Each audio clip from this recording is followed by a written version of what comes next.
साथियों, मैं डॉक्टर आनंद कुमार गुप्ता आज मैं अपने चैनल डॉक्टर आनंद मेडिकल पाठशाला में आपका पुनः स्वागत करता हूं। साथियों, अभी हम लोगों ने कल ही जन्माष्टमी मनाई है और कृष्ण जन्माष्टमी की एक भोग प्रथा है माखन मिश्री, और हम लोग आजकल लिपिड के टॉपिक पर चर्चा ही कर रहे हैं।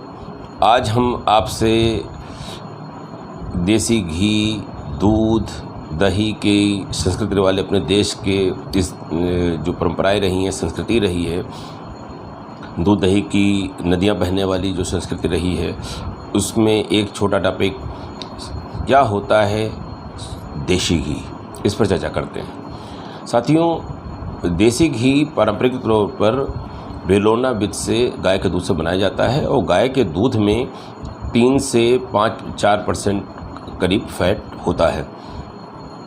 जो ये गाय का दूध होता है बेलोना विध से बनाने में जो पारंपरिक तरीका रहा है हम लोगों का, उसमें इसको पहले उबालते हैं, ठंडा कर करके मिट्टी के बर्तन में इसको जामन लगा करके दही बना लेते हैं। दही जब बन जाता है तो कमरे के तापमान पर लकड़ी के बर्तन में मधा जाता है और उसमें जब मक्खन ऊपर आ जाता है फिर इस मक्खन की सिमरिंग करते हैं।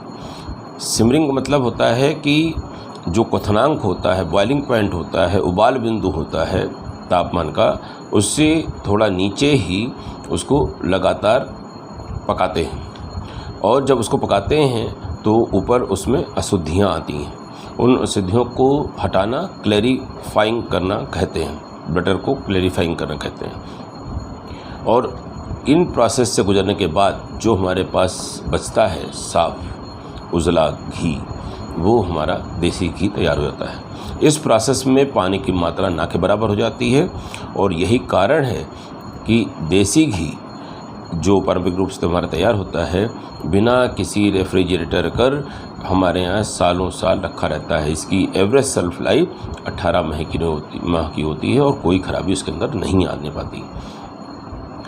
इसको देसी घी की इस पारंपरिक मेथड के अलावा घी बनाने का जो आजकल घर के लोग बना लेते हैं वो है मलाई से बनाना। दूध की मलाई इकट्ठा करते जाते हैं और फिर इस मलाई को मसलते हैं, उससे मक्खन निकालते हैं और फिर उससे घी बनाते हैं। अब लेकिन इन सब मेथड से इंडस्ट्री में तो नहीं बनने जा रहा है। जो इतना मार्केट में घी है, वो लोग क्या करते हैं, वो लोग दूध का जब संग्रहण कर लेते हैं तो उसको पॉस्चराइज करने के बाद उसमें से क्रीम निकालते हैं और फिर इस क्रीम से वो एक कंटिन्यूअस बटर मेकिंग मशीन में डालते हैं और जहाँ से फिर वो मक्खन की प्राप्ति करते हैं और फिर इस मक्खन से को मेल्ट कर करके क्लैरिफाई कर करके लार्ज स्केल पर घी बनाते हैं, जो हम लोग को बाज़ार में पैक करके उपलब्ध होता है। साथियों, जैसा हम जानते हैं कि ये एक एनिमल फैट है देसी घी, और मतलब एनिमल से प्राप्त है, तो इसके अंदर जो फैट है वो सैचुरेटेड फैट है और इसके साथ कोलेस्ट्रॉल भी होता है, क्योंकि जानते हैं कोलेस्ट्रॉल डाइट में हमारे एनिमल से ही आता है। और इसके अंदर हमको जो गुण मिलते हैं वो फैट सॉल्युबल विटामिन मिलते हैं, फैटी एसिड्स मिलते हैं और दूसरे हेल्थ फ्रेंडली इंग्रेडिएंट्स और न्यूट्रिएंट्स मिलते हैं। तो इसमें फ़ायदे वाली चीज़ें क्या क्या हैं? एक तो सबसे मुख्यतः इसके अंदर ब्यूटारिक एसिड होता है और दूसरे शॉर्ट चेन फैटी एसिड्स होते हैं। ओमेगा 3 फैटी एसिड्स होता है जो उसमें मुख्यतः कॉन्जुगेटेड लिनोलेइक एसिड होता है। ओमेगा 6 फैटी एसिड होते हैं, ओमेगा 9 फैटी एसिड्स होते हैं और विटामिन की न्यूट्रिएंट्स की बात हमने भी की ही। इस ब्यूटारिक एसिड का फ़ायदा क्या मिलता है जब हम देसी घी के रूप में इसको प्राप्त करते हैं? ये देसी घी में जो वो होता है ब्यूटारिक एसिड, ये हमारे शरीर के जो इन्फ्लेमेशन है, सोथ है, इनको कम करने में सहायक होता है और जो ये भोजन में को सुपाच्य बनाता है।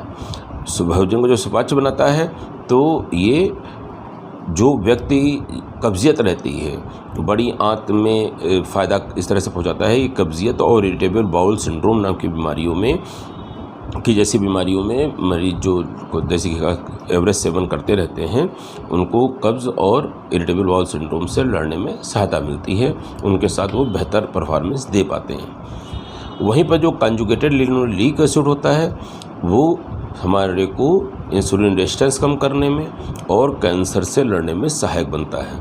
ये इसके हेल्थ बेनिफिट्स हैं। और अगर हम हेल्दी एक्सरसाइज प्रोग्राम के साथ जो एवरेज डोज है देसी घी के लेने की, अगर हम उसको खाते हैं तो हम वज़न तक रिड्यूस कर सकते हैं। कैसीन और लैक्टिक एसिड इसमें न्यूनतम होता है, नील से लेकर के मिनिमम तक। तो इसलिए जो है इतना न्यूनतम होता है कि जो लोग कैसीन से एलर्जी रखते हैं, लैक्टिक एसिड से एलर्जी रखते हैं, उनके लिए भी वो सुपाच्य होता है, उनको ये तकलीफ़ नहीं देता। तो जो लोग दूध नहीं पी पाते हैं इन प्रेफरेंस की वजह से, वो भी देसी घी पचा ले जाते हैं और इस तरह से उनको हेल्थ बेनिफिट दूध का मिल जाता है। इसके अंदर एंटीऑक्सीडेंट प्रॉपर्टी होती है जिसकी वजह से अभी आपने जाना कि शोथ को कम होता है। और ये जो देसी घी होता है ये अच्छी कुकिंग प्रॉपर्टी रखता है। साथियों, एक शब्द होता है स्मोक पॉइंट। स्मोक पॉइंट वो तापमान है जिस पर फैट बर्न करता है और उसमें जो है स्मोक देने लगता है बर्न करके, और इस पर वो विघटित हो जाता है, मतलब उसकी प्रॉपर्टी चेंज होने लगती है, केमिकल प्रॉपर्टी, और उससे जो है फ्री रेडिकल्स निकलने लगते हैं, एक्रोलिन नाम के शब्द पदार्थ निकलते हैं और भी दूसरे पदार्थ जन्म लेने लगते हैं। तो उसकी जो केमिकल प्रॉपर्टी बदलती है उससे भोजन में स्वाद फर्क पड़ जाता है, वो तीखे स्वाद का होता है, गंध उसमें आने लगती है और इस तरह से भोजन अच्छा नहीं रह जाता है। और जब देसी घी की बात करें तो ये हाई स्मोक पॉइंट रखता है, अर्थात डीप फ्राइंग में जब हम यूज़ करते हैं तो इसकी प्रॉपर्टी में कोई चेंज नहीं आता, और हम अगर हमको डीप फ्राई खाना है, हम देसी घी में खा रहे हैं तो हम स्वस्थ रहते हैं। हम जो एक्रोलिन और कहते हैं कि फ्री रेडिकल्स की अधिकता हो जाती है दूसरे कुकिंग मीडियम्स में, वो चीज़ इसमें नहीं होने पाती। और इसलिए जो है अगर हमको डीप फ्राई कोई चीज़ खाना है तो इसमें सुरक्षित है। चिकित्सक गण में हम चिकित्सक गण में सैचुरेटेड फैट को लेकर के एक कॉम्प्लेक्स है कि ये हार्ट फ्रेंडली नहीं होता है। वहीं पर जो डाइटिशियन ग्रुप है वो इनकी इन प्रॉपर्टीज़ को लेकर के कि अगर फैट लेना है तो देसी घी इतनी बेहतर है दूसरे कुकिंग मीडियम के मुकाबले। तो मेरी राय भी यही है कि देसी घी का एक समुचित मात्रा में सेवन जरूर करना चाहिए और हमको एक्सरसाइज बनाए रखना चाहिए।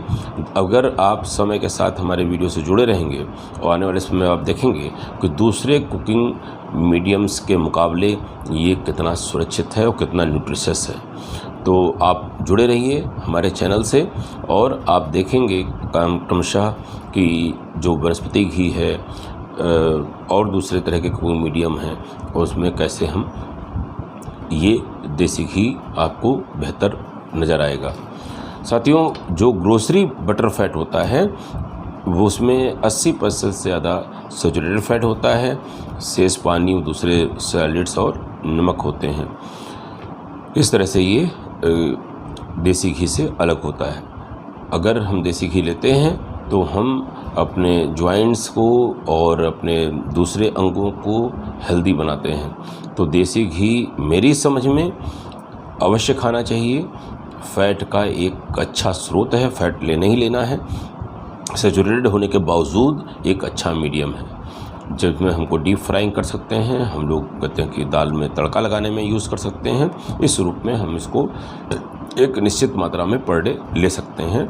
हाँ, आगे सब्जी बनाने में क्या करना है और सब में क्या करना है ये हम लोग चर्चा करेंगे अगले वीडियो में। जुड़े रहिए और अपने कमेंट्स बताते रहिए आपको ये बात जानकारी कैसी लगी। इसको शेयर करते रहिए और सब्सक्राइबर्स बढ़ाने में मेरी मदद करिए। आप मेरे सब्सक्राइबर 1000 हो गए हैं और आप लोगों का प्यार और स्नेह मिलता रहा है। ऐसे ही हमसे जुड़े रहिए, अच्छी बातें जानते रहिए। धन्यवाद।